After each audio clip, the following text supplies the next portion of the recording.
Okay, everybody, we're going to go ahead and begin our meeting tonight. We want to welcome everyone to the Commissioners Boardroom. It's always good to have the public involved in what's going on here with McDowell County. With that being said, we always begin our meeting with a prayer and the pledge. So if everyone will please stand, I'll have Commissioner Brown lead us in our prayer. And then if it's all right, we'd like to have you guys lead us in the pledge of allegiance to the flag here after he gets done praying. Is that good? Sir. Thank you. Okay. Bow our heads. Our Father, we thank you for this day, and we thank you, dear Lord, for all your many blessings. We thank you, Lord, for our salvation, and we thank you, Lord, for laying your holy healing hand upon us, Father. We know, Father, we wouldn't be here today if it wasn't for thy tender love and mercy. We pray, Father, now as we go through this meeting, that we would do that would be pleasing to this community, but most of all, be pleasing to you. In Jesus' name, amen. Amen. Attention, salute, pledge. I pledge allegiance to the flag of the United States of America and to the republic for which it stands, one nation, under God, indivisible, with liberty and justice for all. Thank you. May be seated.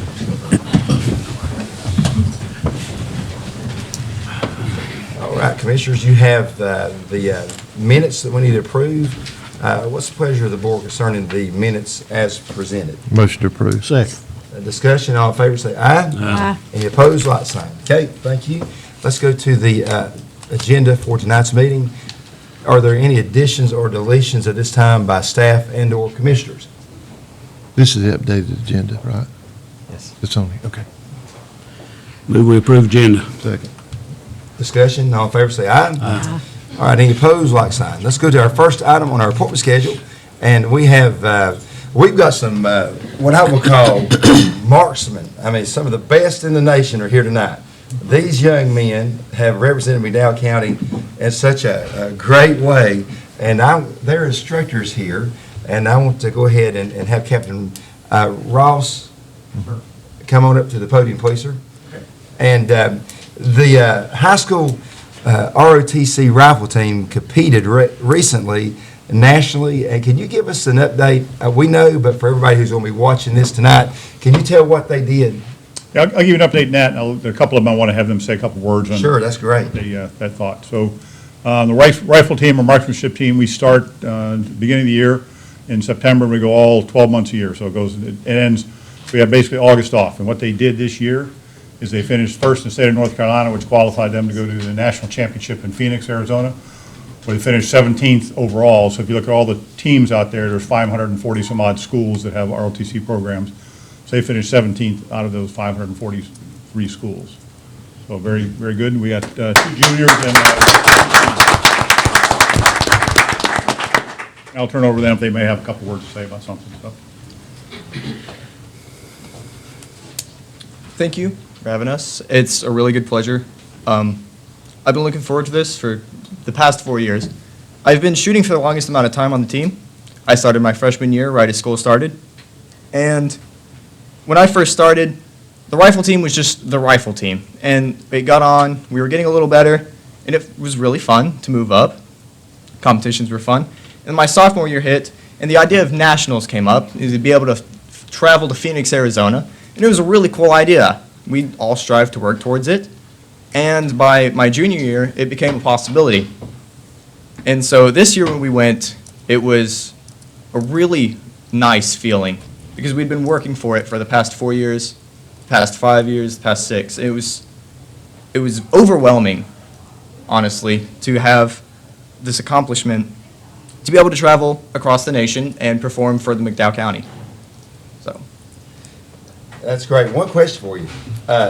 You like McDowell County and these mountains better? You like Phoenix and those deserts? I'm a very big fan of the Green Hills. Good deal. Okay. Very nice.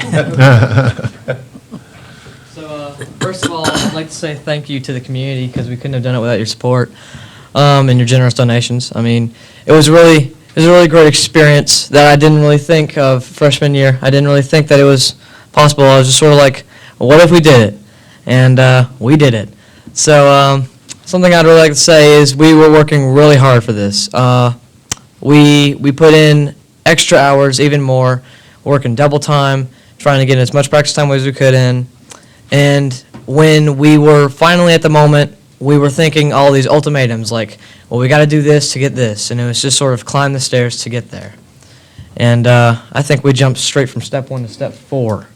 So yeah, one thing I'd really like to say is nationals was less of an experience and more of what have we set for the next years to come.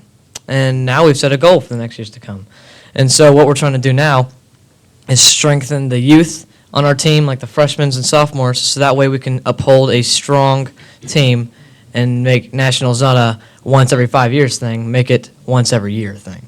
That's great. So yeah, I'd just like to thank you guys again. What kind of rifle do you shoot with? We shoot air rifles. They shoot, 177 In your caliber. spare time, what's your favorite?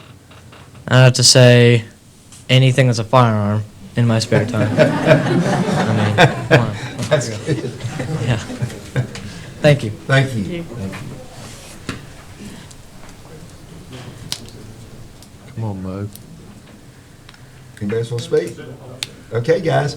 Well, hats off. Man. Y'all did wonderful, and I like the fact that you're already looking forward to the next year and the years after that. You're setting that goal, and it's a goal that the future teams are going to have to go back down there and compete and do well.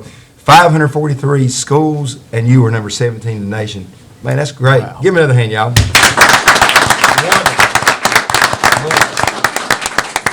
We've got 2 former law enforcement members on this board, and we got a former sniper right here. Commissioner Brown. Lien, you want to add anything to that? Who are the seniors? What do you guys plan on doing when you graduate? I have plans to travel to ETSU, Eastern Tennessee, and I will be majoring in the music education. Okay. They have a rifle team, so I plan on doing that as well. Like to keep things going. And A you? singer and a shooter. I've already enlisted back in November into the United States Navy. Ship out a couple months from now. What about that? I spent 4 years at McDowell High in the ROTC myself. Everything I learned in ROTC, I still use today. So don't forget what you're learning. It'll stick with you. Appreciate you signing up, son. Thank you, Lien. Tom. Well, I'd just like to say, go Navy. I'm a Navy veteran, and I really appreciate you guys carrying on the prestigious name of the Navy, and it's a great service, but to both them, to your community, and our country. And so I appreciate you guys being involved, and go as far as you can. You'll never be disappointed. Thank you, Tony. Commissioner Peters. The only problem I have is I went to go get some chicken at their fundraiser, and I messed up and didn't pre-order. So, but they were very cordial to me to accept a donation. So, but no, you're welcome. No, I get to see these guys on a daily basis, men and young women, and it always amazes me. It doesn't matter what time of year, especially. I came through the other day and I thought I heard a whole bunch of turkey gobbling and stuff. And I said, "What is that?" Is And David. somebody's coming out, and they were taking a flag down, and I could hear the when you were lowering it, the pulleys, and it sounded like a bunch of turkey, and I was fixing the turkey hunt. So, but to see the professionalism on a day-to-day basis at the high school that these young men and women have, we have the best. There's no question. You say, well, they placed 17th, which is not bad at all. But I rank you number 1. You're very professional. Captain Rouse and Chief McClure do an absolute wonderful job. I wish my students' uniforms looked as sharp as yours did, and I use you as examples every day in class to strive to look like what our NJROTC looks like in professionalism. Thank you, guys. Congratulations. And hats off to the commander for Yes, his yes. service. Commissioner Vaughn. The best foundation that I think anybody can have coming through high school is NJROTC.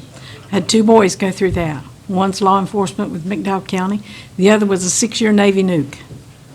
He got out after 6 years with a family, but the foundation that you are giving yourself by being involved with this program cannot be got anywhere else except through the conditioning and the form that puts in your life. So, proud of you, especially proud of the rifle team. He was part of that, and when he went through went through his basic, Greg, when he went through his basic, he got to be part of their rifle team because of the foundation that he had coming through NJROTC. So, proud of you, very proud of you. Keep up good work. Encourage your friends. All right, y'all, let's give him a standing ovation for a great job.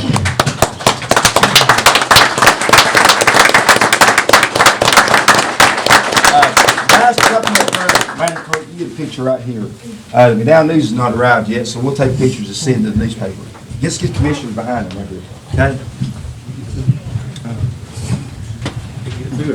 Oh, they can't.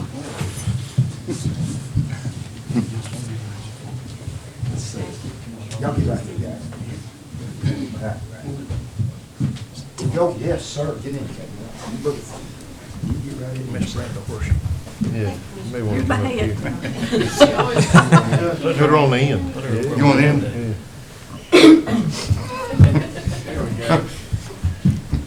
Guess we step right.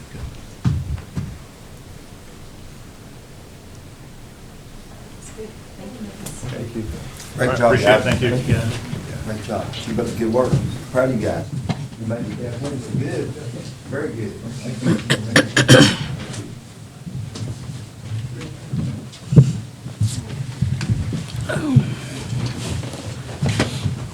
You know, with this team doing so good nationally, with our Christian school here in New Manor winning their 3rd state girls title in a row, we'll have them in here probably next month, also to recognize them. But hey, listen, we got talented.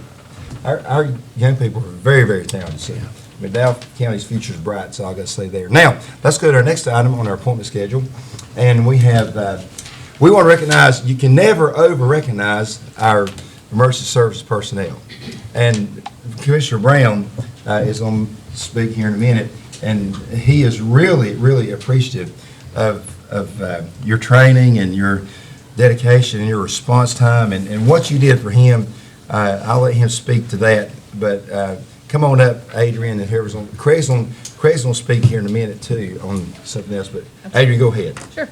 All right, good evening, Commissioners. We appreciate the opportunity to just have a brief moment to recognize some of the team members here tonight who were involved in caring for Mr. Vice Chairman Tony Brown. So I'll start with the 911 call. So Let me interrupt you just a Yes, go second, ahead. Adrienne. And Absolutely. let me read a letter first, and then we'll introduce everybody and we'll present them with their things, if that's okay. Saying just a word to kind of update anyone here that didn't know what happened, but it was, I guess, January the 28th.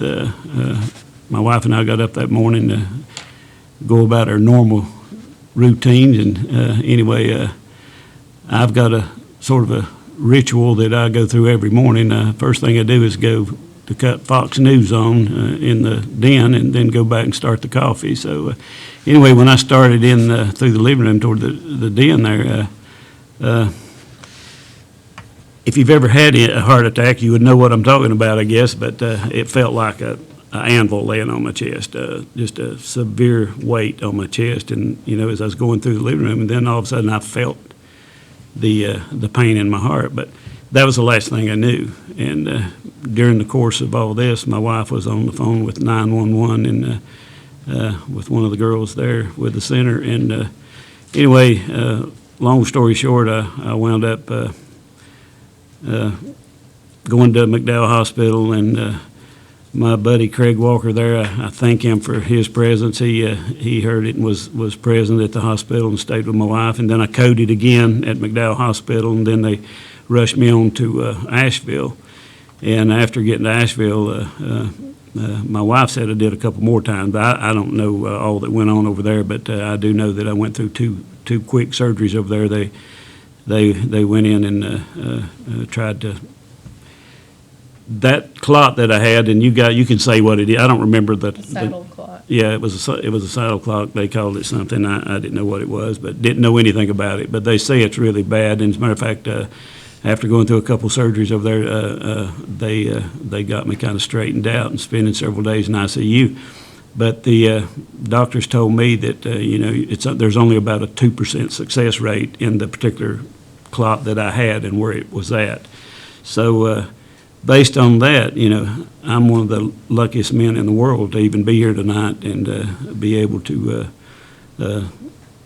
see you guys and thank you for what you've done for me. And it was through the mercy of God, of course, that I am here, and of course all the prayers and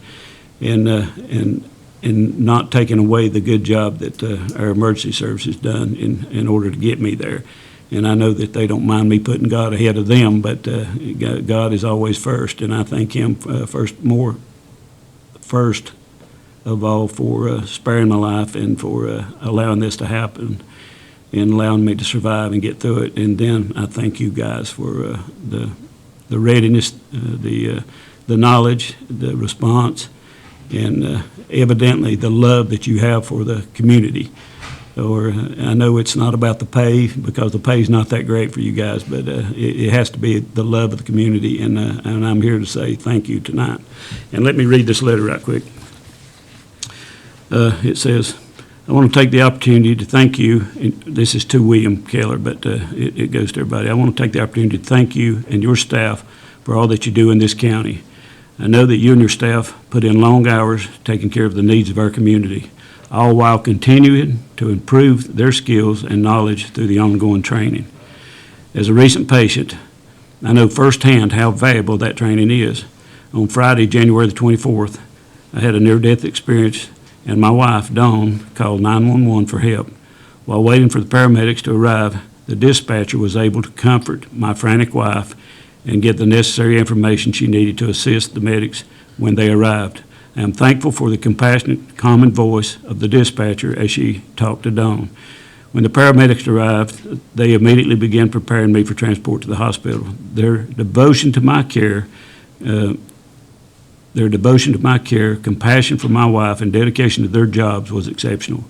When I arrived at the hospital, Craig Walker was already there, ready to assist. You will never know how much I appreciate all the staff who came to my need on that day. I know as paramedics and dispatchers, my call was one of many that they have responded to in the same way. And I don't feel thank you is enough. But it's all I can say. And thank you to everyone, your dedication, caring, compassion, and devotion to patient care. I appreciate it. If you would, well, that doesn't need to be said, but thank you. I think what we're most proud of is, after coming back and talking to some of these guys and girls after the fact, is talking about that commitment, compassion, and service. That's our motto. And a lot of these guys didn't realize they were taking care of a commissioner until after, but they carried that out because they live that every day for every citizen, so we appreciate that. Exactly, and I knew that. I knew that most of them didn't even, at the time, didn't know who I was. Absolutely. And I didn't tell them, but it made me feel good to know that everyone else is treated as good as a commissioner would be treated in that situation. So thank you. Oh, I also want to make a comment about William. William would have been here tonight, but he was called away on duty. And we appreciate all the work that William done, and we know that he would have been here for this occasion. Absolutely. So we'll start with the 911 telecommunicators. So that morning, around 6:11 a.m., the call came in. There were 3 communicators on duty. Patricia Hensley, who's unable to be here tonight, Lacey Hink, That's the one. She's not. and Jessica Pittman. And Jessica Pittman is the one who interacted. Lacey?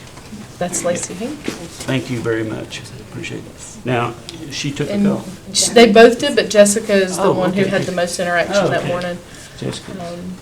She was the lead on that call. Looking for it.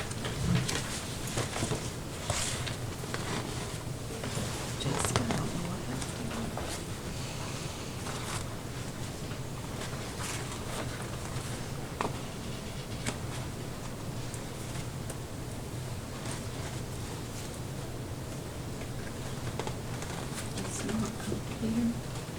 Jessica, we've lost yours, but we will, yeah, we'll give you this, we'll get you one with your name on it, of course, but. Just shaking your hand isn't enough. No, You're here. thank you so much. You're here. And my wife wants to present you something too tonight, if you want to come on up now.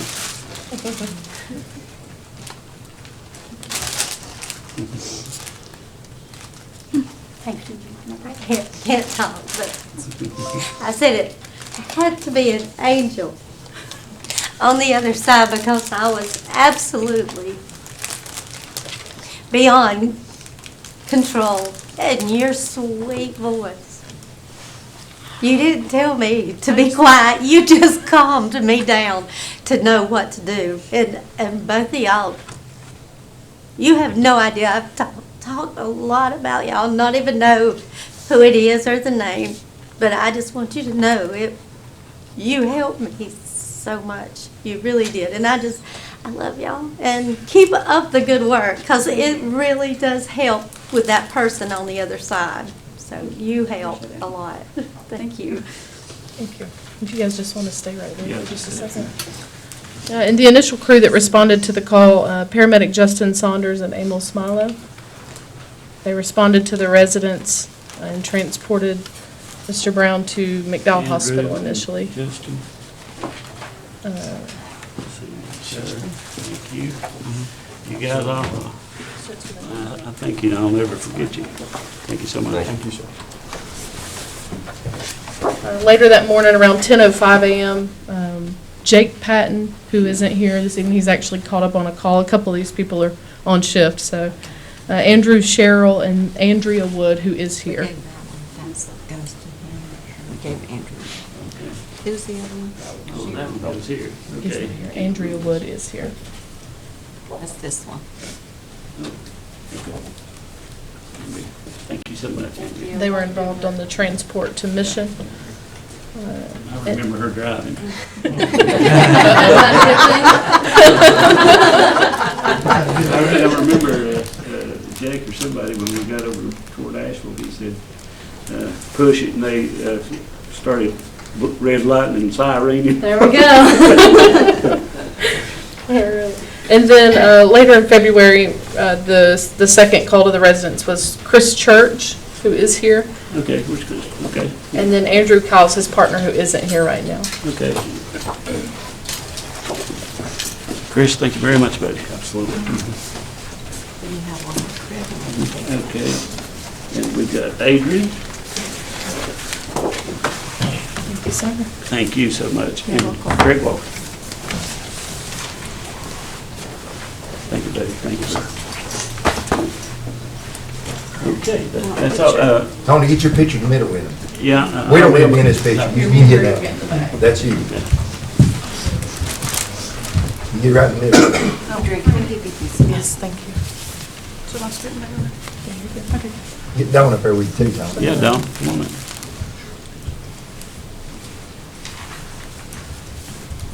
She can get right there so we can see. I can't see Adrian. Oh.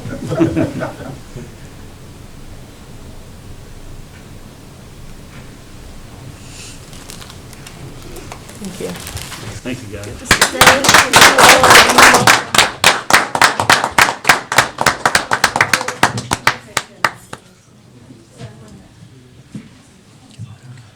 Adrienne, thanks for all y'all do day in, day out. Just another example of your just commitment and compassionate care you provide daily, so we appreciate it. We sure do. And it's not only that it was a commissioner, when they came out and take care of my grandmother, they were just as good with her in her 90s. And in the house that is not one of those nicer brick homes, it's very tidy, but y'all were just as good to her and treated her just like a queen, and I thank you. We got the best, is all I got to say. We got the best. Okay, let's move to, well, we got about 5 minutes. Let's go to our administrative items. Mr. Wood, go ahead, sir, on item A, under new business. Yes, sir. These are our housekeeping items, as we like to call them. If it's all right, we'll treat them separate items for the motions and approvals, et cetera.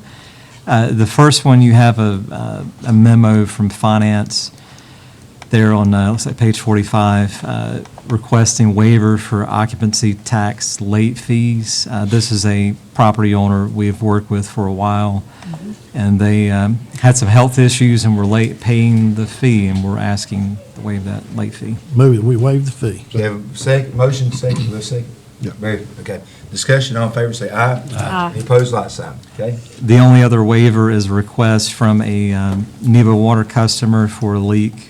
You see the request there on page 46 and the attached explanation.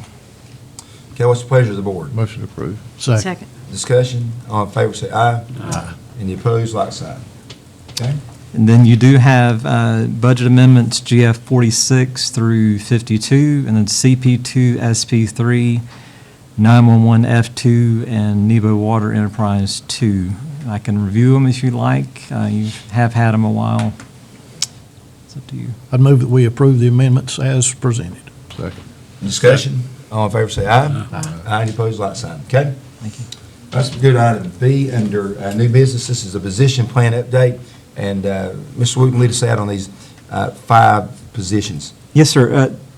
We have a position plan for the county employees, and this lists every position from county manager to site workers and everything in between. There are times where through the budget process or shifting positions from departments, sometimes positions are necessitated to create new titles. And so we have 5 titles that either are new or being slightly changed. And I'll read those out for you. They're also in the highlighted on the plan. We're adding, if you approve, Public Services Assistant, IT Technician, Planning Assistant, Animal Services Manager, which is a title change from Animal Services Supervisor, so a slight change there. And then Program and Outreach Coordinator for the library instead of Assistant Director. So ask that you make those if you consent. Okay, and they all have job descriptions too in part That's of our something ongoing- that we're working on. Most of these do, I think half of them, like IT position or IT technician is new, and that will be created. With the- Just notify the board when you have a job description for each one of those. That Yes, way sir. we know, okay? What's the pleasure of the board? Motion approved the position plan changes. Second. Discussion, all in favor say aye. Aye. Any opposed, like sign, okay? Let's go to item C, tax matters. Mr. Wooten, lead us out, sir. These are routine. Your first page there on page 67 are business listing discoveries, and then you have the releases, refunds, et cetera, that we also bring to you every month. Comments or questions by board members for staff? There being none, what's the pleasure of the board? Motion approved the tax matters presented. Second. Discussion, all in favor say aye. Aye. Any opposed, like sign. Okay? Mr. Wooten, we've got about 2 minutes. Can you cover item D in 2 minutes? Sure. Okay. The county owns what is called the Ford Miller Training Complex on Baldwin Avenue. It is where NC Works and a few other offices are located. This is the former credit union for Marion Manufacturing, for reference. We own it as long as the debt is being paid on that building, and then we will transfer it to the community college for their ownership. The city of Marion has had a request to install a sidewalk along a portion of that road. And when they went out to look at the area, a small area would encroach on what is now county property. And so to meet the neighborhood's request, they would ask your permission to encroach on the property, I think about a foot or 18 inches in some places, around certain utility poles. I did talk to the college president, and he talked to the board, and they were okay with it as well. Okay, so they're good with it, sounds Move good. we approve. Motion, Second. second, discussion, all in favor say aye. Aye. Any opposed, like sign. Let's go to our 5:30 appointment item, and we have you know, it's all in the news and the coronavirus, and people locally want to know, what is McDowell County doing to be prepared? Had a customer of mine come in the office the other day. She said, what is McDowell County doing to be prepared for this? And she's had cancer, so I could see her concern wearing the mask already. So there's some real concern. So we've asked our health department director to come, and she's here, and Craig, our emergency management director, is here, and the other staff. So I guess y'all going to tag team on this item. Is that right, Karen? Craig started out, then Karen, you come out. It's just time. Thank you, ladies and gentlemen. Certainly, this has been a hot topic on the news. Obviously, for us, for the past couple of weeks, we've been working closely with our partners, and we've also started touching base with our stakeholders in McDowell County with assisted livings and nursing homes and things like that, giving them information throughout.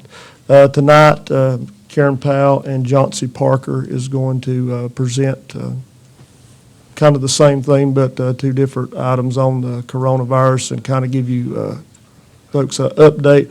I will say this, these two folks have worked a lot behind the scenes for the past couple of weeks. Couldn't ask for no better working partnership than we have with the health department and Karen Powell. She's done a great job getting ahead of this and getting us good, accurate information, and Johnsy has worked real closely with the state of getting accurate information also. So I'm going to turn it over to Karen.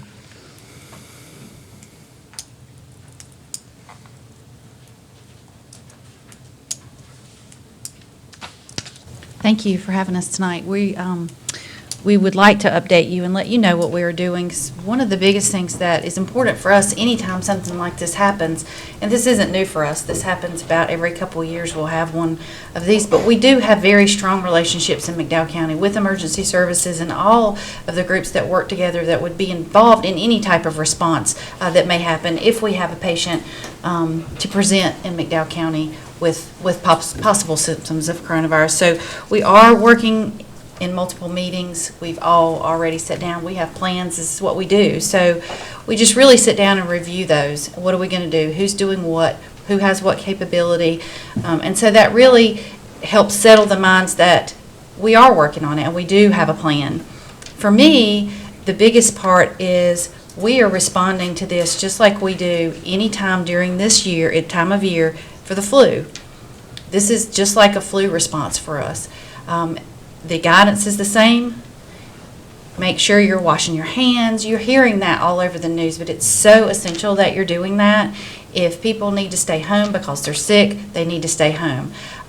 We're also encouraging people that potentially think they may have symptoms or signs that they call their provider, that they call the health department, rather than going out to come over and see us. So it's just easier if they call and we can walk them through those steps, just in case. That way we're not getting any more exposure than we have to. But what I want to say too is to make sure that you're always getting your information from the right place. There's information out there all over right now. You're seeing there's thousands of people in North Carolina that are positive and so on and so forth. So make sure that your sources are credible where you're getting that information. I recommend that you go to the Department of Health and Human Services for North Carolina or the CDC or the Health Department website.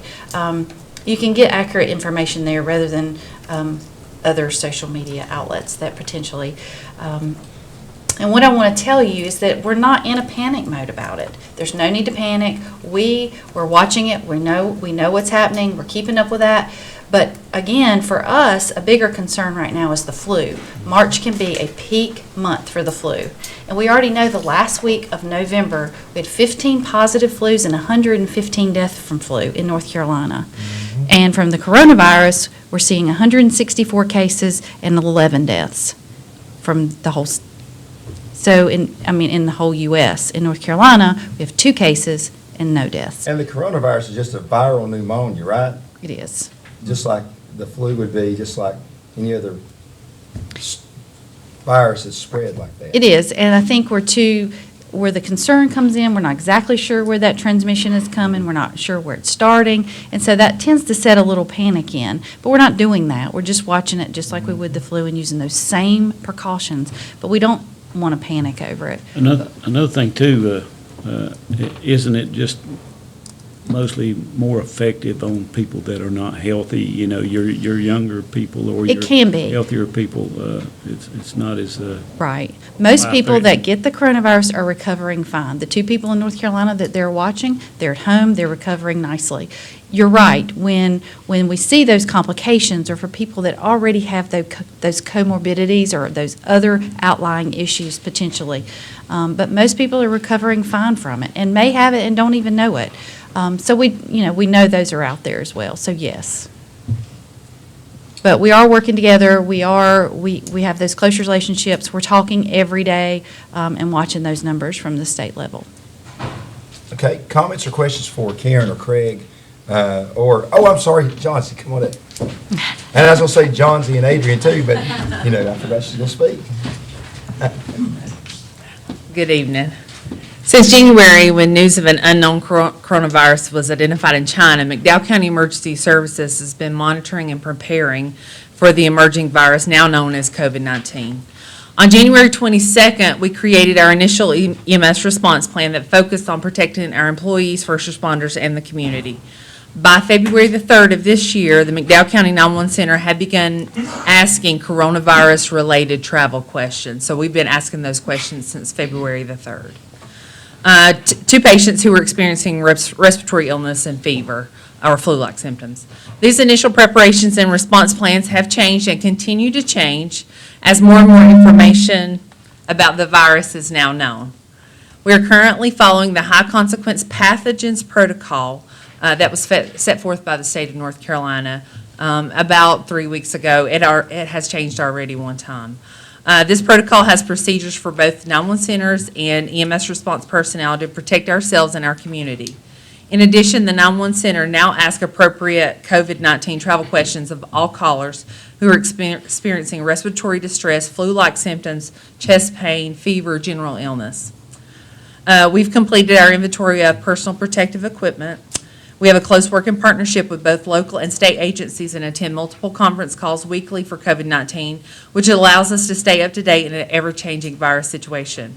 We're working closely with the McDowell County Health Department and Mission Hospital McDowell to ensure a seamless response if and when it's needed.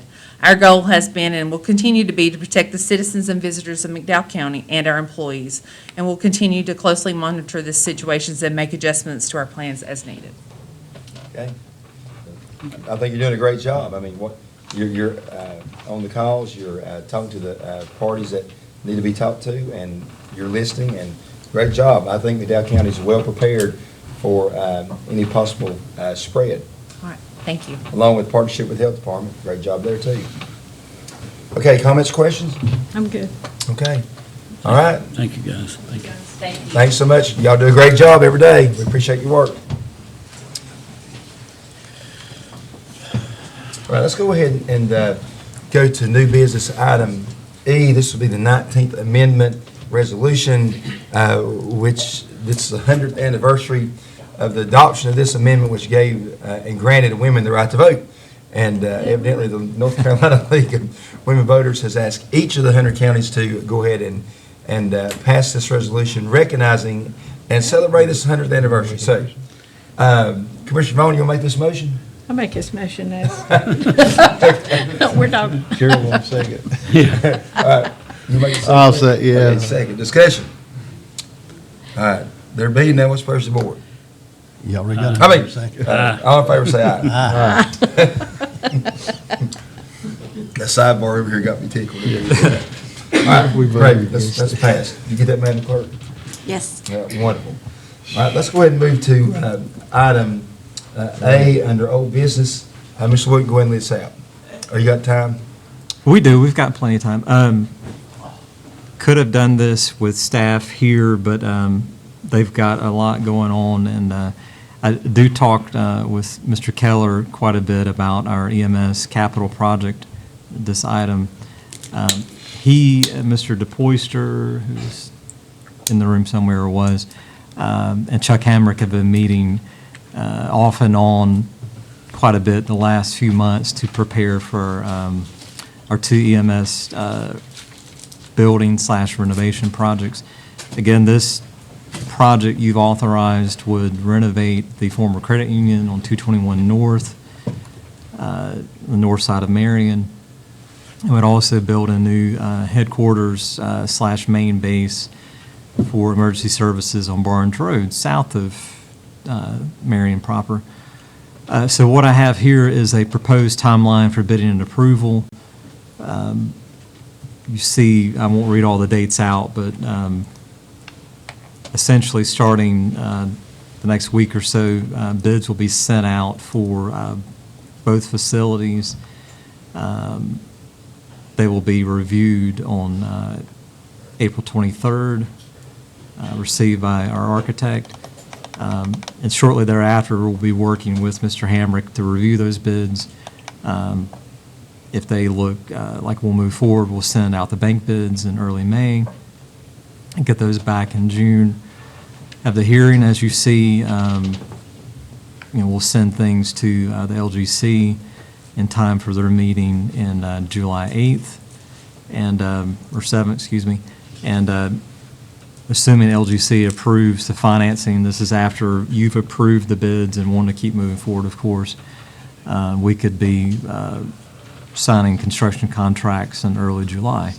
So this is all best case scenario things that you get bids and you want to do for construction, financing, et cetera. So don't necessarily need your approval, but I think it would help make sure that you are okay with the schedule to have this approved. Okay, what's the comments, questions first by board members? Move we approve schedule. Okay. Second. Discussion, all in favor say aye. Aye. Any opposed, like sign. Okay? Thank you. Sounds great. Let's go to board appointments real quick. We can handle this. You've got a ballot sheet in front of each commissioner, and we have voting tonight on two boards. We have the Transportation Board, they have one vacancy, and the Library Board of Trustees has a vacancy, and these are second readings, so we can vote. So if you can mark your ballot and pass them in to Madam Clerk. Then we have the Planning Board. They have 4 vacancies. This is the first reading. The Agriculture Advisory Board has been enacted. They've got 6 vacancies to fill, first reading, and TDA has 1 vacancy. This will be a first reading also.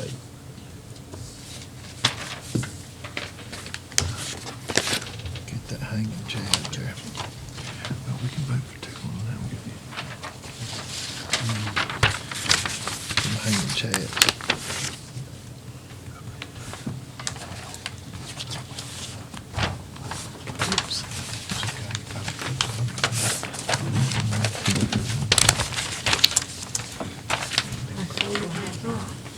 So if anybody's watching who has a desire to serve McDowell County, the Planning Board has 4 vacancies, and the Agricultural Advisory Board has 6 vacancies. So go apply.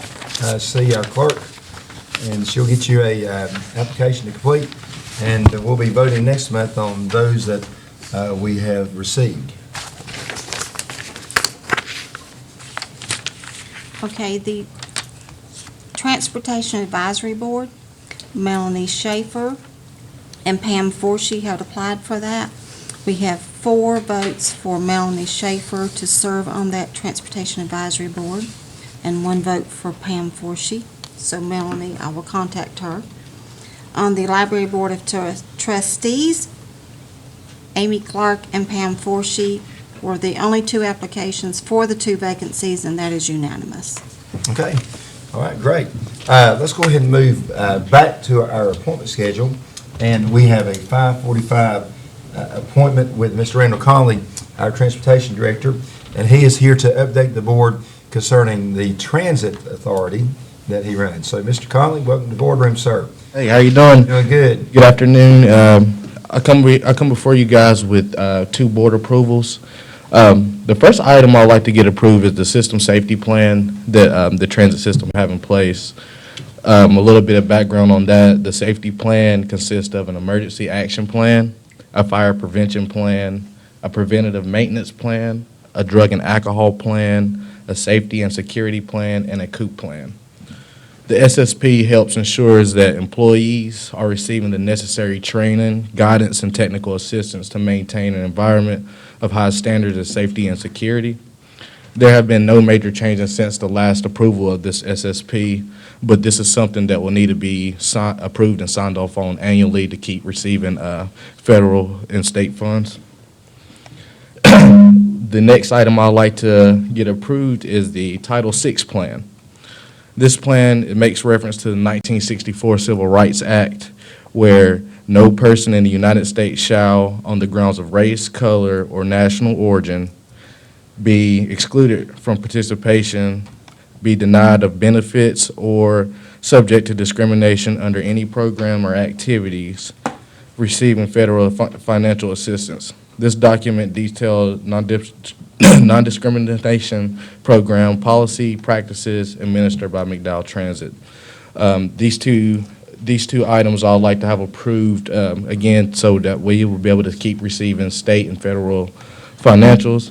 And I also had a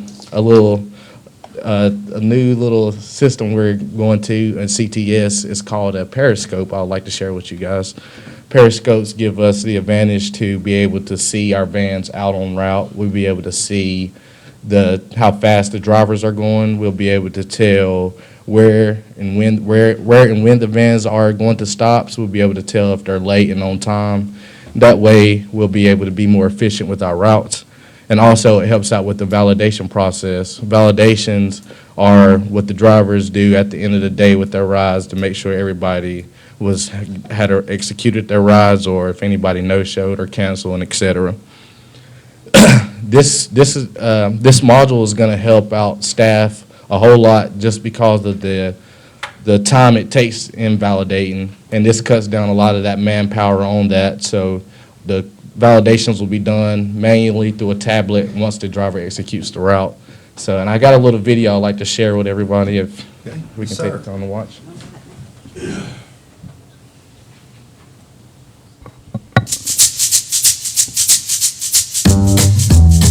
Periscope, our mobile app for Android and iOS tablets and smartphones, takes managing your transit fleet to another level. Drivers love the clear, user-friendly interface, complete with electronic vehicle inspection reports, turn-by-turn navigation, and digital signature and fare collection. Dispatchers rely on automatic, real-time information that lets them track vehicle location and speed, as well as passenger status. Office staff find the immediate on-time performance reporting invaluable to managing an efficient fleet, and love our two-way messaging tools that cut down on radio traffic. Additionally, our GPS tracking features help keep you compliant with HMO, state Medicaid, and other payer requirements.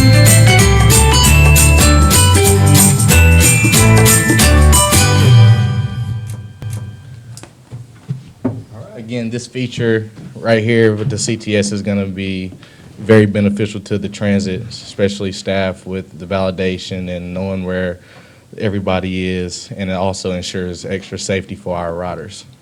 Okay.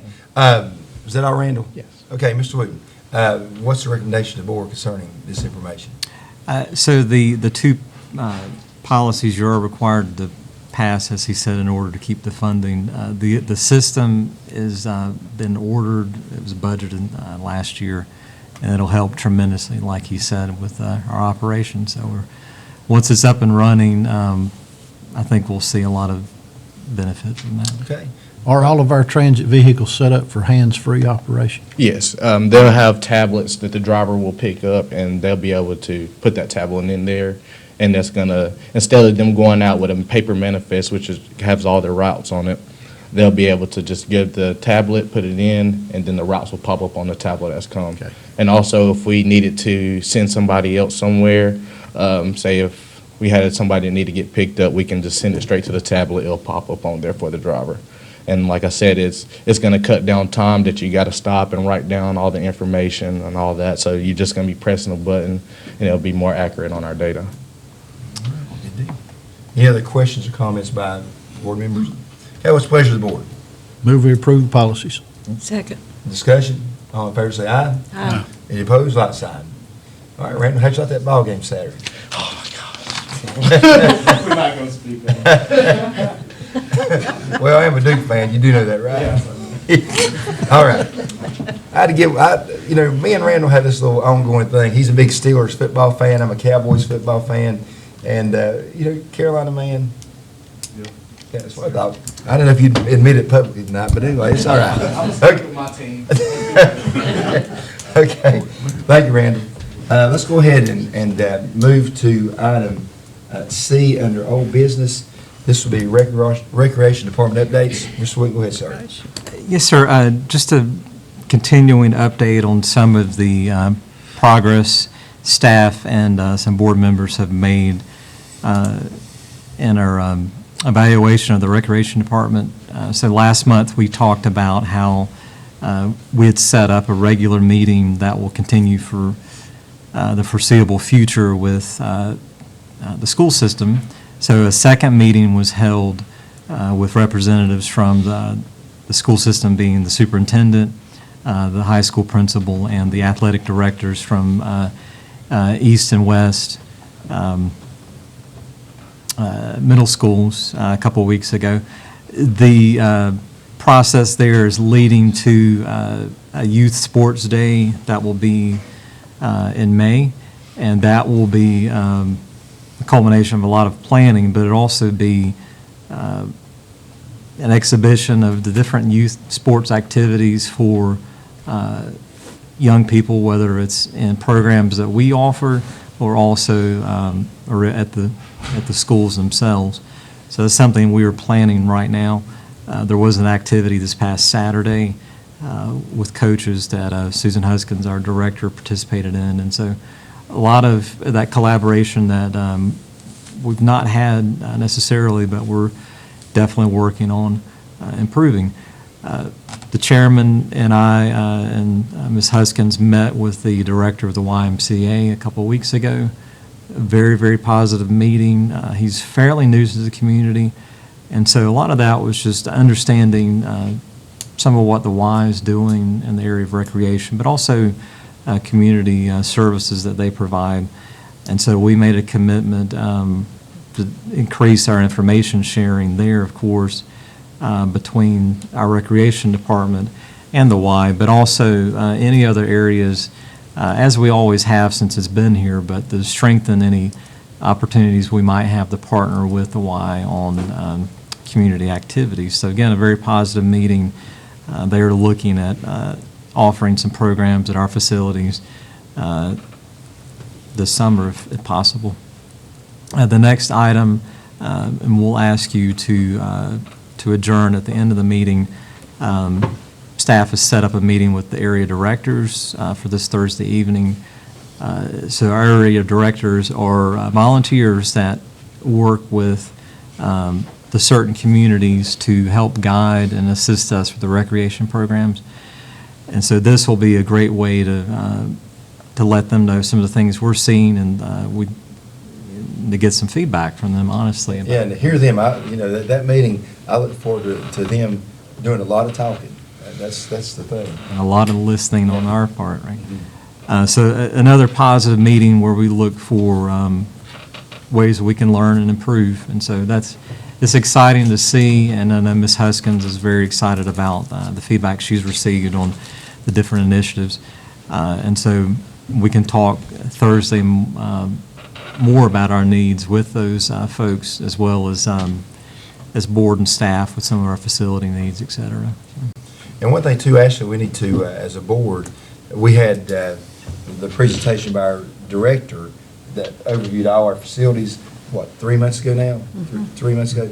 Okay, now, and what this board is going to want you guys to do, pick out the most pressing matters, because, we were presented that, but now we don't want to just have that as just a presentation and let's forget about it, because we're in the process of looking at that recreation department from top to bottom, from programs to partnerships to what, the board wants to make sure we got the best program out there. So, and I think it's very important for our board to have just a couple, doesn't need to be long, hour and a half meetings moving forward out of this room here to talk about and get more feedback and give direction back and forth moving forward. because it's all about just communication. I mean, poor communication gets nothing done, and we want to make sure we are listening to all parties, and this board is the governing body. We're doing what we need to do on our end to make sure things happen for our people. I mean, it's all about the people. I mean, me and Liz aren't going to go down there and join the men's league basketball because, I'm too old. yeah, so, and we know Barry has no game, so he has no desire to go join one. I'll fish it. But anyway, we want to make sure that our people have That's right. every opportunity that anybody else has. I'm not going to show them up, so I'm not going to join. Me and Brenda's, we're big into that badminton. See, Randall, David's sore because State beat Duke by like 30-something points. He's still sore at me, so no game. Yeah, there was no game involved. Let's move on now. We're digressing quickly. That's one of the rare times in 20 years State did beat Duke, but anyway, let's move on. All right, so that's the informational update for the board.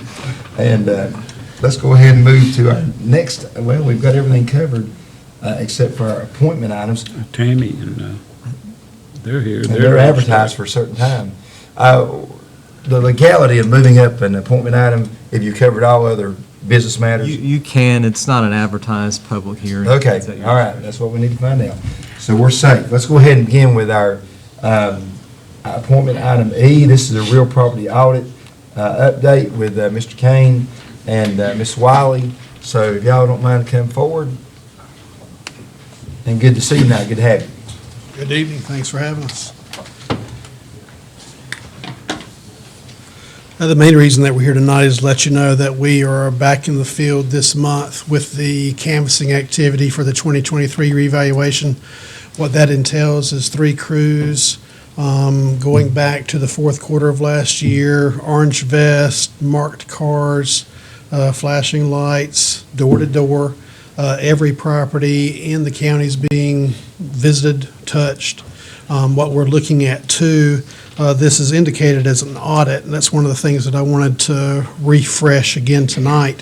What we're doing is the next revaluation is not effective until 2023. However, going back to 1979, when the state of North Carolina instituted the revaluation protocols that we're going through right now, it required at that time a revaluation every 8 years. It left it up to the counties in how those revaluations were going to be conducted. What we have found is no evidence that since 1979 there's been a complete measure and list walk around of all the properties within the county. And so what we're doing as part of this revaluation, effective in 2023 again, is we are visiting every property, we're pulling tape on 2 sides, we're doing a complete walk around, and in the event of errors, what we're doing is we're correcting those, which is allowed per general statute 105-287. We're correcting those now. We're not waiting for 2023. Now, when we correct those items that we find that are erroneous in the field, we are doing that based on the 2019 revaluation. And so we're not looking at sales that are current today. What we're doing is only correcting components, measurements, whatever they happen to be, based on the 2019 schedule. We're going to do those corrections right away, but the new value changes for the most recent sales will not be in effect until 2023. Now that's it. Okay. All right, comments, questions? I just think that it's important for the public to know that, and I think you said this, but this board wants the public to know that the reason we're doing this is to be fair to everybody. Because in our reevaluation, we pretty much done spot checks here and there. But we're finding out that there have been properties maybe that we have not been collecting on that we didn't know about. And we're finding those and making those corrections makes it fair for everybody. Yes, sir. I will say for the record that, as a matter of fact, it was this body last May, sitting as the Board of Equalization and Review, that moved the revaluation up 4 years because of those issues that we ran into. And it was this board that indicated that we want it fair, And that means whether an increase because the measurement isn't correct or a decrease because the measurement isn't correct. It's not about raising revenue, it's about making sure that everything is as accurate as possible. That's right. Right. So we're talking about, approximately 41 years that a lot of people, do you have a percentage of how many people have been overlooked in that length of time? 41 years, that's a long time. It is a long time. So, my point is, it would be hard to complain about a tax increase right now after a lot of us have got by for 41 years without paying what we should have paid. Yes, sir. I mean, essentially what we're doing, and that's the reason that instead of trying to do some kind of statistical analysis, we're going door to door. Because really, at the end of the day, you can do that, and we as a department have done that for years and years. But the bottom line is pulling tape, being there, boots on the ground, making sure that it's accurate, because we want the taxpayers to feel that this process is transparent and that they're not being charged for 1 penny of value over what's there. That's important. How many for the public watching, Tim, how many parcels do we have, and how many have you reviewed to date? 32,000 roughly, 32,300. We have done in excess of 8,000. We took a little bit of time off in December and January because part of the process requires that we do a sampling for the NCDOR as well. NCDOR 3 years ago developed guidelines that counties are to use, and they're pushing a 4-year revaluation cycle to maintain that transparency. But we had to do some sampling specifically for them, and their sampling required everything. And in other words, looking at 100% of the components, even interior. And so that took a little bit of extra time, but it's actually a tool that they use to define what kind of revaluation project do you need. Can you get by with a desk program, or do you need a full measuring list? So. Okay, other comments, questions? There being none, okay. Staff, any comments? Nope. It's definitely a lot of work. It is and will be for Tammy and her staff, but I did have a very good conversation Friday just to really understand with Tammy and with our inspections office, because there was a comment raised recently about houses that have been built but not assessed. To really understand what that was about, and I think out of the percentage that you visited, that's not a big issue per se, but that's something. Every house is built, of course, we want assessed, and that's fair to everyone. So that's all in our past, and we've got a great cooperative staff now. We've made new technological improvements to where Tammy's staff can monitor as permits are filed, and they know when COs are issued, et cetera. So great job by our staff to communicate, and we can always do better, and so we're going to look at ways to make sure we're all on the same page, of course, even more. So. And these corrective errors are being billed either up or down as you find them, as far as like, you mentioned corrective errors, component measurement information. Yes, sir. With the full measure, if it's say if somebody's house, you go out and you find out there's 500 square feet less than what was on our record, you're going to send them a notice saying, look, we went out, you have less square footage than what we have on our record. Now that we've updated, guess what? Your new value is going to be less. Yes, sir. Possibly. Yes, sir. And you'll generate a bill when they go out in January is when the bills go out. July. Right, the notices, you're right, the notices will go out. Notices go out in January. With respect to the houses or the properties that have fell through the holes, there's less than 30 of those, am I correct, that of new construction within the past 5 or 6 years? Yes, sir. Yeah. So far. So that's not a bad average, when you're looking at it. It's not bad. I'm trying to take up for you guys a little bit. I appreciate the job you guys are doing. I worked 19 years in law enforcement for this county, and I would not trade jobs with a tax assessor. I'd rather fight crime. Some people might say they are part of the crime. Well, in the Bible, it talks about the tax collectors were a hated bunch of people. So, but no, we got a great crowd over here, though. Just a light moment to make everybody laugh. I'll throw it in there. You got to have a little fun. We just okay? appreciate you just wanting to get it right. Well, that to the taxpayer, as a taxpayer, I appreciate that more than anything. Yes, sir. Because I don't want to pay any more than I have to, but I need to pay what the value is. And we understand that. And hopefully the public will understand that. We'll find out. I can't believe you guys are going to hit me again after you've already been there. Quit building. All right, thanks for being here, y'all, with great information, and we appreciate the work you're doing. Thank you. so much. Thank you. Tony, you'll be building underground next. I'm going to go underground. You already has. Okay, the next item, we'll move it up because we've got everything on our covered minus assisted comment, and we hold that to the end.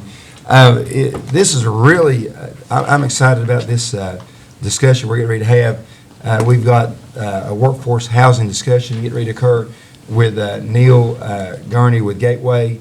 We have Norman Guthrie, the chairman of that board. We've got Chuck Abernathy, the META director, with us. So, Neil, welcome to the boardroom, sir, and we'll go ahead and turn it over to you at this point. Thank you very much, Mr. Chairman, and I appreciate everyone's time and putting us on the agenda so quickly.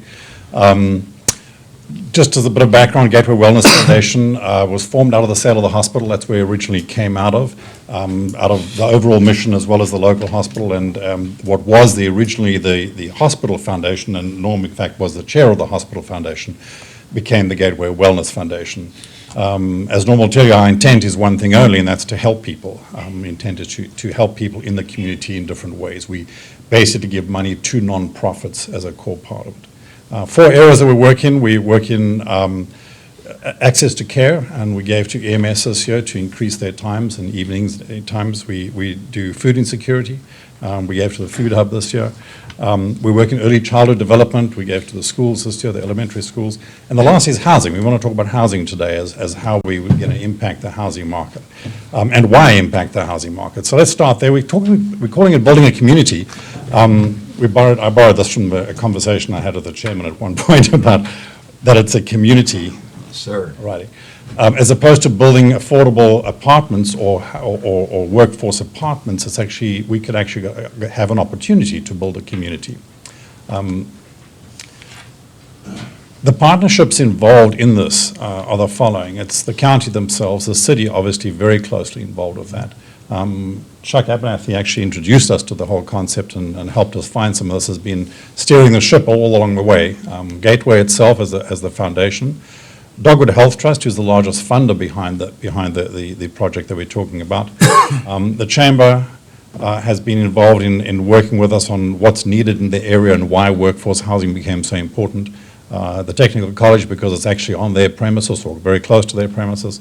And obviously the schools, because of the schools' activities there. This is a true partnership. Every one of these is needed, and every person and every organization is needed in this. This is not something we can do on our own, and we need everyone to be working together on this process. So why workforce housing? 35% of renters in McDowell County can't afford to pay their rent. They pay more than 30% of the market rate in rent. That's a huge amount and a huge change. It's over 2,000 people that are cost burdened, as they call it in our industry. That aside, the biggest obstacle when we started speaking, this was working with Steve Bush. He started talking to some of the largest employers out there, and they're finding one of the biggest difficulties in recruiting is that they couldn't bring people in because there was no housing. So it's limiting the recruiting side on the hospital, Baxter, Coates, you name it, all of them have the same issues with getting people into the area because they can't find a place for them to live. Even the churches, the largest churches, had the same conversation with us. Bringing new businesses to the area, if, I think Steve Bush said to me, you couldn't get an Amazon here, we wouldn't be able to house the people. It would be impossible. We'd never actually make the cut because of the fact of housing being an issue in the area. So getting that right's a key part of actually building the economy moving forward. And largely it's an economic loss. A large number of people commute into the area. In fact, realtors will tell you they're now selling houses in Hickory for people who are working here because there's no housing here. So people are going home to Hickory and spending their dollars and weekends at the restaurants or the supermarkets outside of this county. So it's an economic loss into the county. So housing, or workforce housing, and again, I'll explain workforce in a second. Workforce housing is a key. We believe it can be an economic driver to the area, not just about getting people housed and into housing. Workforce housing, the area median income, which is what HUD uses as to describe the area, our area median income in the area is $47,000. I've rounded up, it's 46 something, which means that's the median income of people. High and low, they fall between that, but that's sort of the average income. Low-income housing is 30 to 60% AMI, area median income, which is around $15,000 to around $29,000. That's low-income housing. Workforce housing is 80 to 120 AMI, which is $30,000 to $60,000. Folks, these are the police, the EMTs, the fire crews, these are your teachers, these are your factory foremen, your youth pastors. That's the group we're talking about. That's the workforce housing group. Those are the people that people are trying to employ here in places and they just can't find them a place to live. This is the area we're trying to fill, and we believe if we can put something together to make this happen, with all those partners involved, we will have an economic impact here, not just giving people a place to stay. I'm going to hand this over to Chuck to talk about the project itself, and we'll come back and wrap some of that at the end. Thank you, Neil.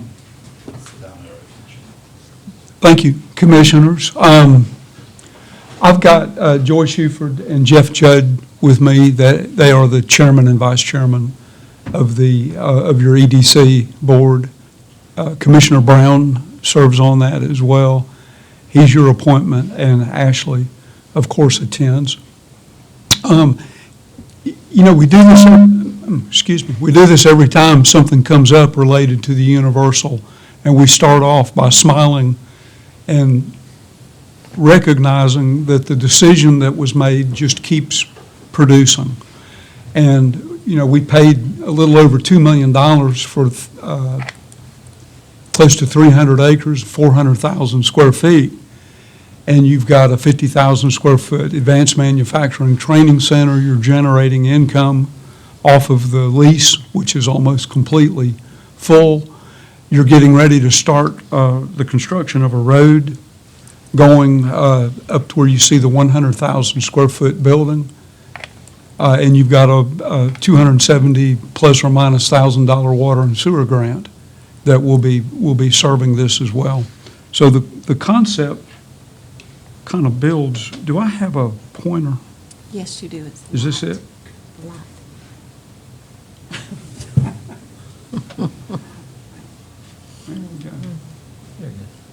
Okay. So make real sure we're clear with, everyone laughs.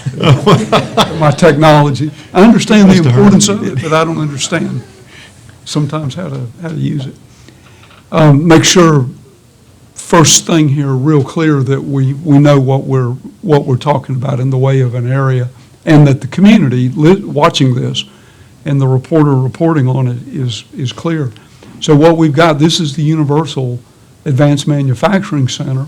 This is Interstate 40. This is the rail line, and this is College Drive. Pond Drive, and this drawing does not have it laid out really the way that it would be done, but this is the $600,000 road and some site work in here, and then this road will have a little construction on it as well. So that's starting in the spring. The acreage that we're talking about with this project is right at 12 acres, located north of College Drive. The trail that runs from the college to the Universal building goes right along this red line right here. And so this is the acreage that we're talking about. Everybody all right with that and clear? Can you advance me, Cheryl? Yes, the down there, right there. There we go. So here's the project. So everybody recognizes the same 12-acre tract. And what we did, the conversation started again with the leadership of the Gateway Foundation, the acknowledgement that there's a real issue with housing at that middle level, not so much low income, and so we had Neil and I, and then many others, as he said, it is a team effort, had a discussion of this track right here. So what we did, and again, the track, if you think about it, it has water, sewer, natural gas, broadband, sits right next to the Advanced Manufacturing Center and the community college, and is basically positioned central to the county. So it is a marvelous piece of property. We had Mike Lavoie, who has been in front of you and is doing the work on Pond Road, just lay out real quickly some apartments to see what we could put on the property. And this shows 168 units.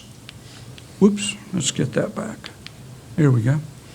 This shows 168 units. There's another drawing that is a little less congested, that's around 125 units. A whole lot of detail that is not yet worked out and which you would be a part of as the owner of the property. But you'll see, for example, this drawing assumes this power line right here is being relocated, and we've got Duke Energy right now preparing a price on what that would cost to eliminate and hopefully put underground utilities in. But you'll see it fits real nice. Now, the commissioners as a board and individual commissioners for a very long time, and Ashley and county staff and many others have really pushed for a gymnasium to be built somewhere on this property that would serve the community college and that would serve the 200-plus early college students. Again, a whole lot of decision-making to be done on, who would own it and operate it. But what we have proposed in making this property available for this project is that Neil, with his resources, is going to assist us in finding and identifying the resources that would construct, and we're really not calling it a gym, we're calling it a community center for grant purposes. But it would have it would serve the recreational needs of the students and the faculty and the people living in these apartments. So it's really pretty neat. And then there is and that might require that this trail and parking lot right here. So this is the parking lot for the trail as you cross the railroad tracks. And you see this knoll right here, and you've probably got some construction back in here and more land in here than what this drawing shows. Also, a daycare. The community college is involved. I'd have to search through my file to remember. I think he said 50 additional Yeah, I think it was 50 additional beds. Yeah, So we're working through seeing if we can, in addition to a gym or a community center, do a daycare facility that would be part of this as well. So it's really exciting. So I'm here for the technical end of it. I'm going to turn it back to Neil. We've actually got that's the drawing with slightly less. And really, this is just, what's quite important, this is not the final drawing. This was a look at what could we get in there, how many could we get in there. That will follow. We just wanted to say, before we could get up and say, well, we could probably build 144 units at the low end of it, that we really could fit them in. So Mike did a rough drawing to sort of show us what it is. The next phase really is three things. We would develop the preliminary sketch. Assuming we can get approval here today, we'd go along, develop some preliminary sketches as to how all these pieces fit together. For example, one of the pieces we want to do is we want to put in senior housing into part of it, and maybe that's not part of the big buildings, maybe that's part of a smaller set of buildings along with that and not part of the main piece. And the developer who's working with us on this has said, that's probably what they would try and do and build that in. So some of it would be senior housing as well as workforce housing. The county can define what goes in. We're trying to get to the point where we can give you what the options are, and you can define with the land that these are the things you'd like to have happen. Senior housing, X number could be there. It could be that you could have law enforcement in there and say we want 4 of these to be for law enforcement all the time.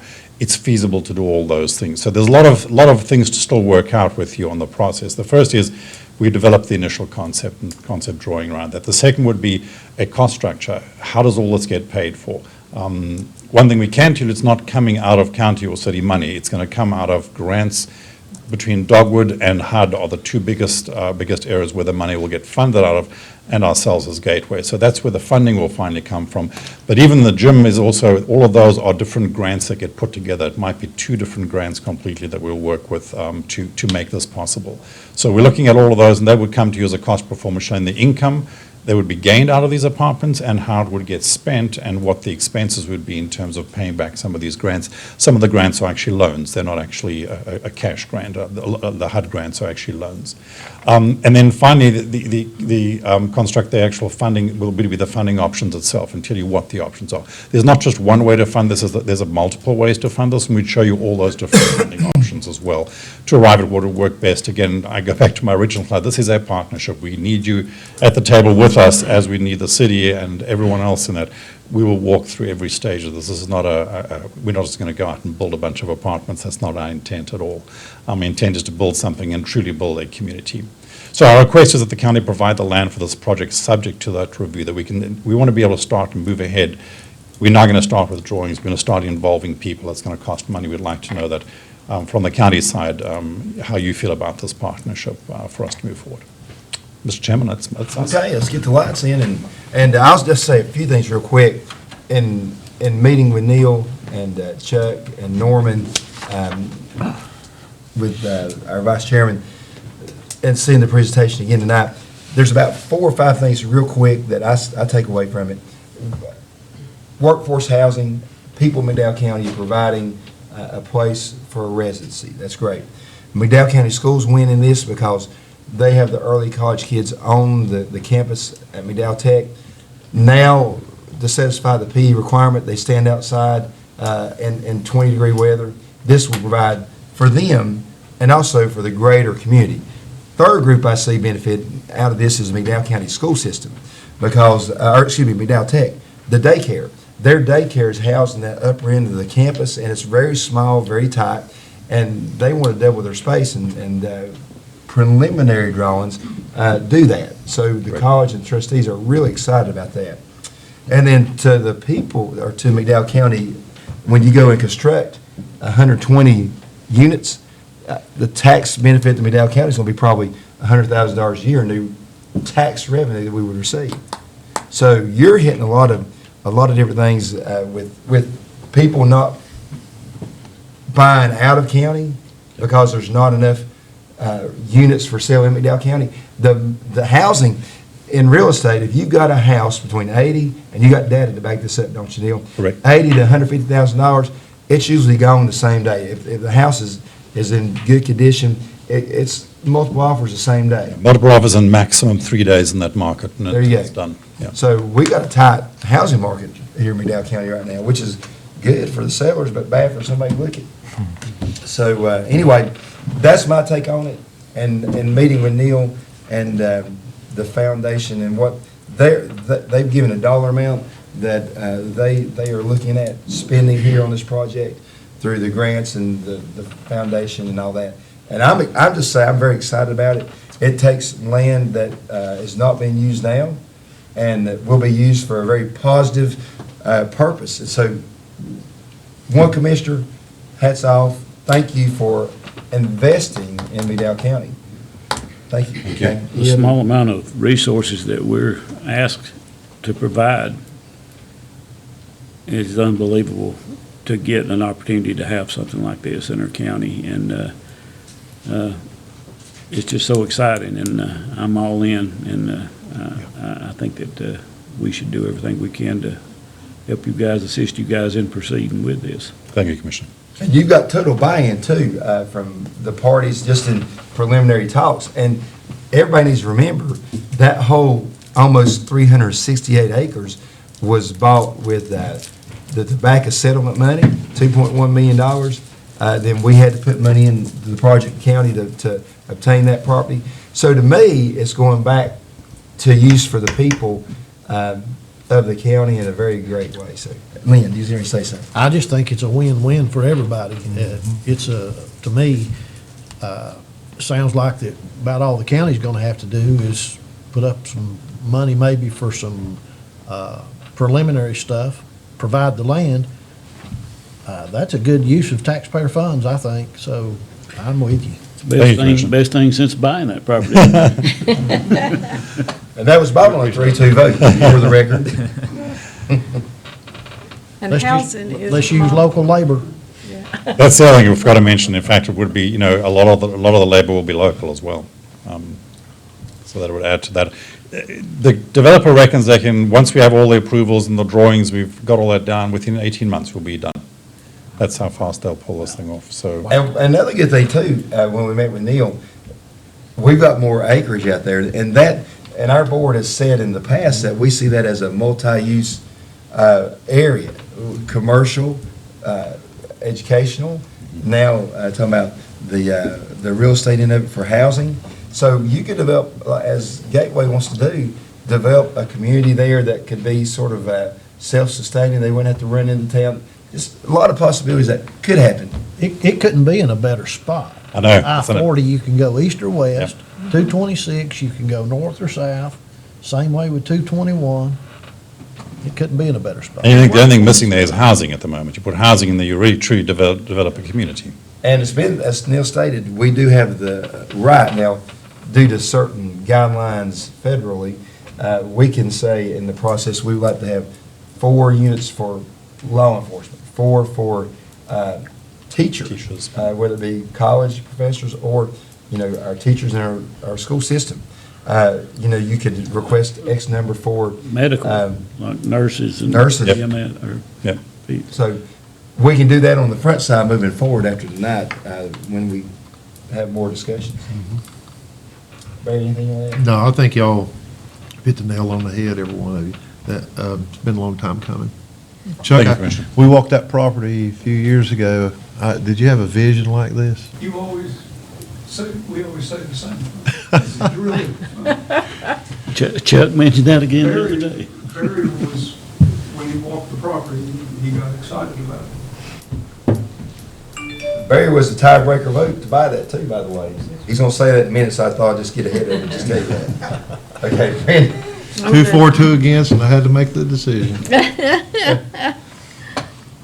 I think you couldn't find a better place because it's centrally located to all of our businesses. And housing is people from Asheville are moving to here so that people that work here are having to go to Hickory or wherever, so we need housing. Norman, do you want to add anything? And then I'll ask Joy and Jeff if they want to add anything. Just amazed at the togetherness of the work people that brought this to this point, and absolutely, I really shouldn't say amazed, but just pleased with the cooperation we've had. But it's really been nice. Chuck, Joy, you want to say anything as chairman? Well, just that we've discussed it several times at Economic Development, and we're all for it.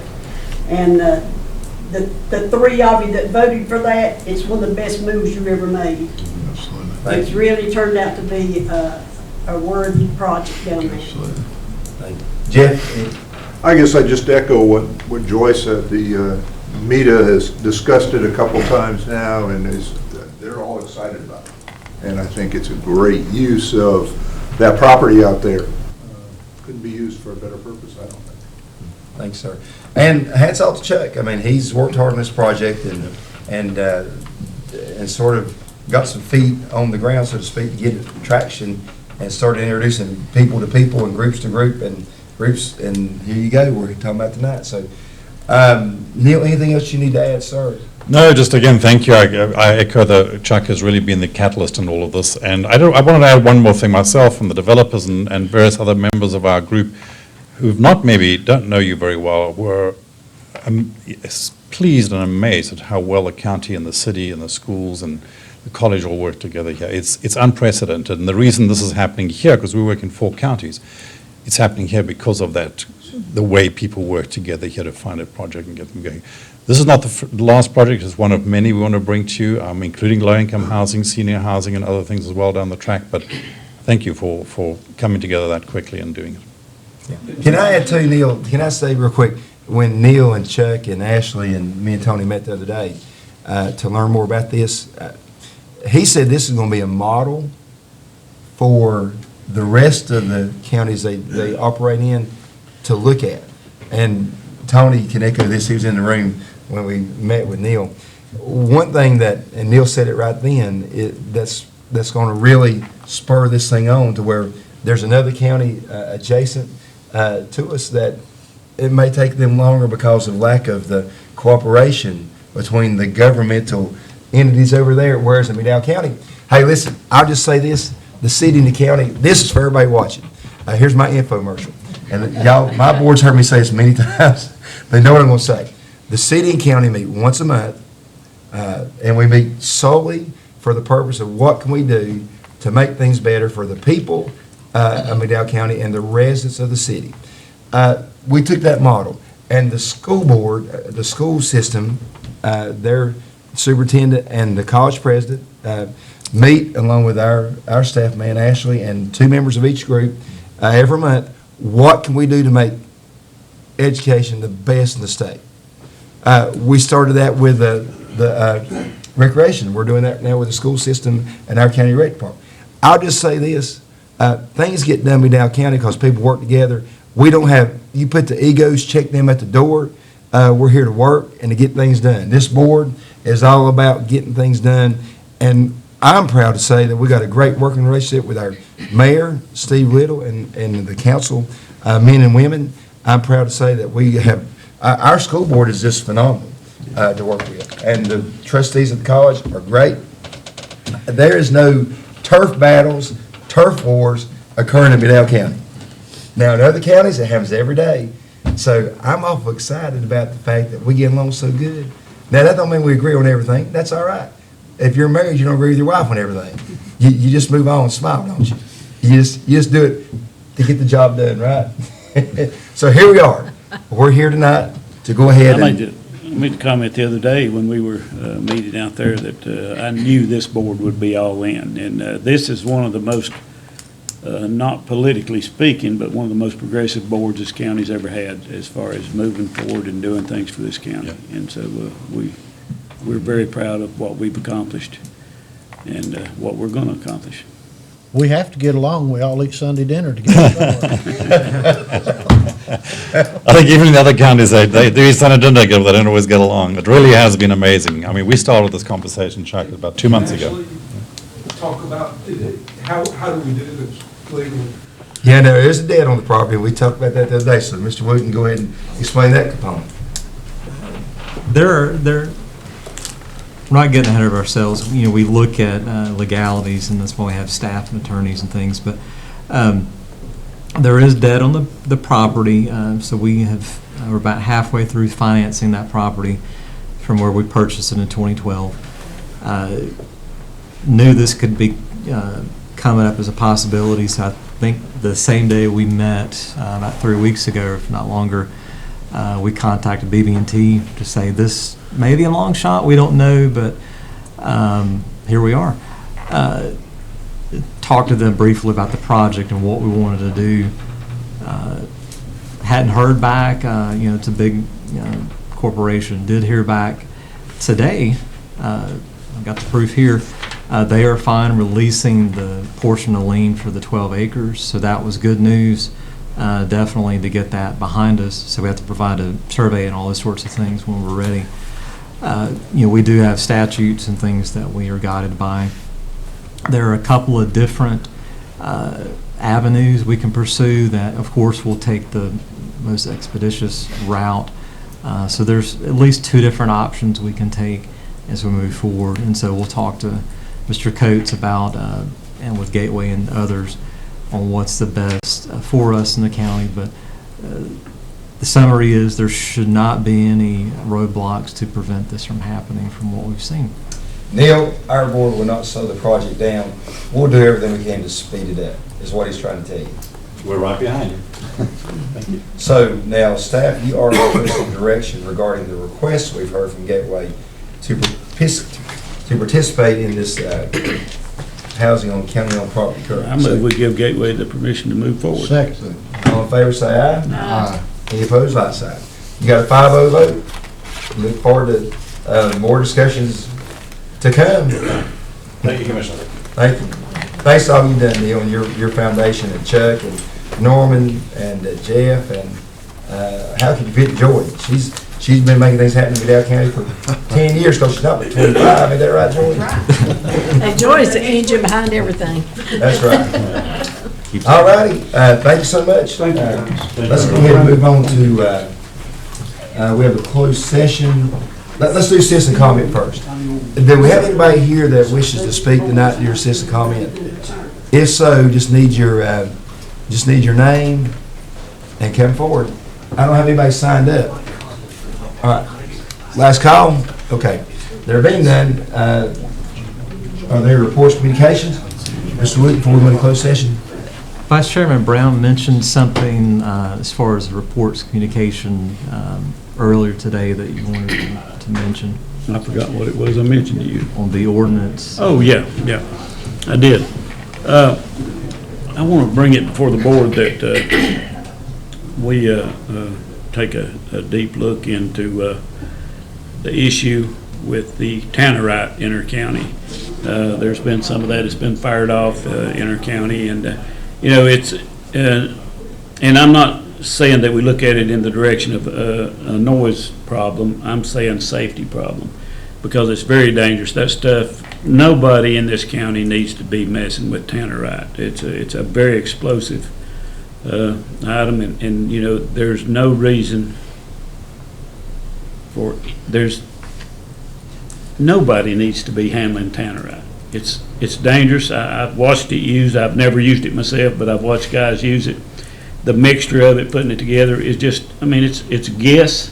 Maybe you get it right, maybe you don't. It's like trying to trigger a bomb, and it's just really a safety and health issue for this county. And I would like to see our board proceed with an ordinance that would control or not allow that to be used in our county. Yeah. Okay. Comments, questions before we take action? I didn't know this was going to come up, so I've not had too long to think about it. But I have to disagree. I've used tannerite. I know other people that have used tannerite. It's regulated by the ATF, so the law governing tannerite is already out there. And it's just like a man shooting on his own property. If he's doing it in a safe manner and in a safe place, that's his right to do it, I think. I'm certainly a Second Amendment man. Now, that's not a firearm, but it takes a firearm to set it off. And I'm not identifying it as a firearm, but it does take a firearm to set it off. What purpose does it serve? What good is it? Other than the fact that somebody could be lose a limb fooling with it. There's nobody has, and I've read about it, I've watched it set off. It's just mixing a couple things together. Maybe you get it right, maybe you don't. There's no 100% guarantee that you will get it right when you're doing that. Well, when you buy it, it's already mixed or separated. The mixture's separated, and you mix it together all at one time. It has to be used there. You can't transport it. You can't put it in anything.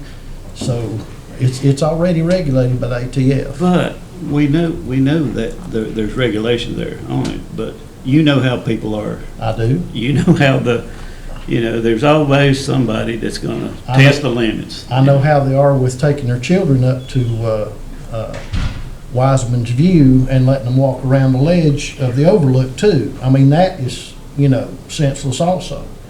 But I think there's already too much government regulation on what a man can do on his own property.